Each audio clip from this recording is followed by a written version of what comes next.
Bali, mo man ay gidala ron mga kaigsuonan. Ha?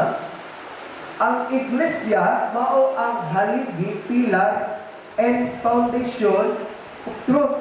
Walay lain kamatuoran mga kaigsuonan. Unsa man? Ang Biblia. Gikinahanglan di ay sa usa ka iglesia o sa pag-ila sa matuod nga iglesia, nagtudlo siya sa kamatuoran mga kaigsuonan. Dili kay kung unsa ato'y pangsakupan, moingon ta kami gyud ang tinuod. Dili. Ang iglesia diha sa sulod na ang nagtudlo sa kamatuoran mga kaigsuonan. Panalipdan ang kamatuoran, haligi sa kamatuoran nga mao ang balaan nga kasulatan mga igsoon. Pillar and foundation. And we believe mga igsuonan nga kita mao ang mga salid nga katawhan sa Dios. Kung kita mga kaigsuonan na ila nga mao ang iglesia sa katapusan ng mga panahon mga kaigsuonan. Kinsa ang manalipod? Unsa nga iglesia mga kaigsuonan ang gisgutan sa mao nga balaan nga kasulatan. Ang iglesia mga kaigsuonan gikan sa pulo nga eklesia.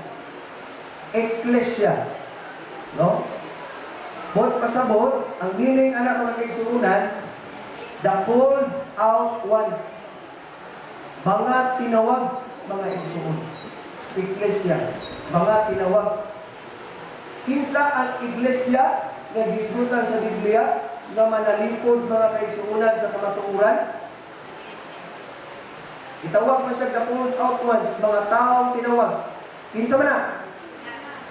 Ha? Mga katawhan sa Dios.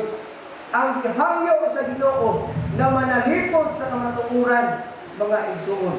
Ikaw ug ako. Lisod mga igsuon, nga kita na nagdawat ng mga iglesia sa linya katawhan sa Dios, di ta kapanalipod sa kamatuoran. Mga igsuon. Usani sa dakong concern niining atong panahon hangtod sa umalabot. No? Tungod sa kambubarded sa mga information sa kalibutan, ang mga butang nagaka-high-tech mga igsoon, no? Ang entertainment nagakalampok mga igsoon. Mo na ang uban masuko na maglaro, no? Or mahimong irritable. Sa una, gamay pa kaayo ng vlog